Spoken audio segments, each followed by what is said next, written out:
สบายดีเอ็มซีทุกท่านเนาะหลายมือเหิงเนาะเรามารีวิวให้ลูกค้าทางหารวันนี้ออกมาหลายเนาะโอ้เอ็มซีเกรดสองฟักต่อตักติโกเนาะรุ่นเลยก็มาไม่ล่าสุดเนี่ยก็แต่ในด้านมันก็แตกต่างกันเนาะประกอบให้ลูกค้าหลายคนมาตัวนี้นะเริ่มต้นในตัวนี้เนาะเอ็มซีตัวนี้เอ็มซีตัวนี้มันหามาออกไม่เนาะเบิ้งสุดรถของมันนี่เป็นงานของไส้ก้อนเลยของแท้เลยเนาะอัปการคลิปมือนี่ขอตัวจางลายงามเนาะเวลานะถังในทางอารูเนาะเบานี่เบากระดิกแก๊ส8 แวนเนาะสำคัญเราข้างในนี้เราตัวดิก้อนเนาะใช้ให้ลูกค้าเนาะแต่ว่าความแน่นยำมันสูงเลยเนาะราคาทางหารนี่เนาะเราเป็นก้อนนี้เป็นเบอร์ 1ของหารเลยเนาะเก็บเสียงครอบลำเยี่ยมเต็กเนาะตัวนี้คือตัวนี้ฟอร์มชุดใช้งานแต่ยังไม่ได้ใส่กล้องเลยเนาะลูกค้าเขาเอากล้องเนาะแต่ลูกค้าจะมีกล้องเดี๋ยวเขาบอกเอาเนาะตัวนี้ตัวฝักต่อนี่ตัวเนาะตัวนี้มันเป็นนั้นถ่ายเนี่ยเนาะมันสีทองเนาะตัวไทยแต่ว่าสุกอันตัวจางนี่เขาลูกค้ามักสุกตัวนี้มันนิ่มดีเนาะเบาตัวจางกินอยู่ในจางเนาะฝักต่อนี่เขาลองก็รีวิวหลายเที่ยวไว้เนาะให้ลูกค้าเนาะตัวนี้มันก็แตกต่างกันเนาะไปใส่เราตัวที่ก้อนใส่เนาะตัวนี้ลูกค้าประกันถ้าใส่เราตัวที่ก้อนนี่ราคามันก็จะสูงกว่าเนาะกับตัวเบาธรรมดาเนาะบางนี่8 แวนเนาะถังในถังกับว่าลูกค้าก็รู้จักเนาะแต่ว่าเราตัวที่ก้อนเนี่ยทำยิงใกล้กว่าเนาะบอกความแม่นยำสูงกว่าเนาะ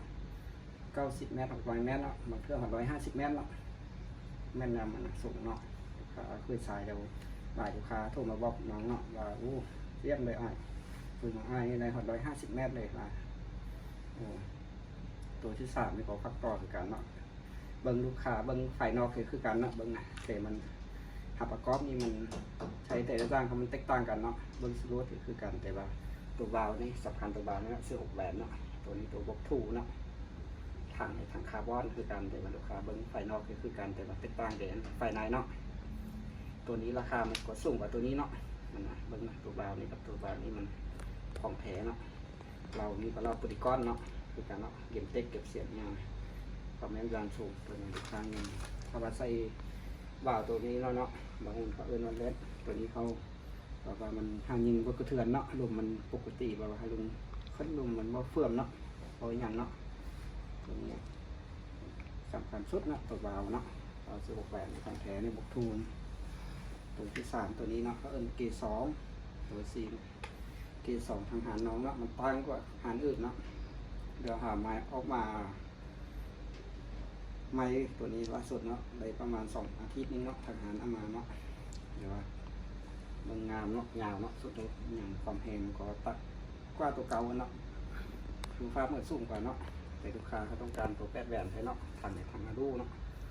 เก็บเสียงเก็บเต็กเราข้างในของเราตัวดีกว่าทางหารเลยเนาะเบอร์ 1เลยเนาะลูกค้าลูกโฟให้เลยตัวนี้แต่ว่าลูกค้าเขาเอากล้องเนาะเขามีกล้องแล้วเนาะร้านเขาเนาะเขาเลยเอากล้องตัวนี้ในลูกค้าที่คนนี้ที่เอาฟอร์มหน่อยเนาะมีกล้องมียังครบชุดเลยเนาะแต่ว่าเอาถังคาร์บอนเนาะตัวนี้เกรด2เนาะลูกค้าเห็นเนาะแต่กล้องมัดโก้เนาะคนนี้เขามัดโคเนาะตัวนี้ก็เก็บเสียงก็กับเราข้างในของเราเป็นก้อนเนาะผมสุดผมยิงเนาะตัวนี้ระยะยิงก็ประมาณ70 เมตร80 เมตรเนาะตัวนี้ก็เราลูกค้าเขาสามารถยิงไกลกว่านั้นก็ได้เนาะแต่ถ้าว่าซ้ำเนี้ยเนาะถ้าเขาหลายลูกค้าไม่เคยสายนี่ก็ว่าเขาบางม่วงเขาเล่นนะตัวนี้ตัวสุดท้ายเนาะตัวนี้ตัวประกอบให้ลูกค้าทางเสียงขวางเนาะตัวนี้ตักติโก้2005เนาะตัวนี้เบิ้งสุดโรดอย่างนี้เนาะอ่างการเนาะความแห้งของแห้งหลายเนาะแต่ว่าลูกค้าเขาเอาแบบว่าธรรมดาเนาะตัวเบาแต่เนาะใส่เนาะตัวนี้แต่ทางคาร์บอน 0.5 เนาะเก็บเสียงตัวเก็บเสียงในกบเสียงโลนี้เนาะตัวนี้ของมาเลเซียเนาะตัวนี้ของแท้เนาะเก็บเสียงสั้นเงิน12 เซนเนาะเงียบดีเนาะก็สั้นคล้ายๆคือเก็บเสียง SM5 นะเนาะแต่ว่าตัวนี้มันยังเป็นน้องกันน้อยหนึ่งเนาะตัว SM5 มันเป็นเบอร์ 1เลยเนาะกล้องกับกล้อง PA เนาะตัวนี้เวลายิงก็มองตัวอย่างก็เห็นหุ้งดีแจ้งกว่าเนาะยิงมองเบิ้งเลยใกล้กว่าเนาะตัวนี้ก็ โซฟามันก็สูงกว่าเนาะราคามันก็สูงเลยเนาะตัวนี้ก็ให้ลูกค้าเนาะถ้าลูกค้าจากใดเมื่อไหร่ก็เขาเลือกเอาเนาะมาเบิ่งทางวัดแอปของน้องติดต่อมาเนาะทางวัดแอปเนาะ060เนาะ9344เนาะ18111เนาะลูกค้าในสามารถติดต่อมาทางวัดแอปทางเฟซบุ๊กอะไรเนาะมันมีหลายช่องทางแล้วติดต่อมาทางหารเนาะเอาเบิ่งเอาเป็นยังเนาะเอามาเบิ่งเครื่องในสุขภาพขอเงินไว้เลยเขาก็ค่อยโทรมาหาเนาะราคามันก็แต่ละรุ่นมันก็แตกต่างกันเนาะสุขภาพมันเขาจะไปบ่าวตัวใดเนาะ16แหวนนะบ่าว8แหวนเนาะกล้องก็จะได้กล้องรุ่นใดเนาะ VA หรือไมโครหรือวัดฮันเตอร์เนาะทางหาร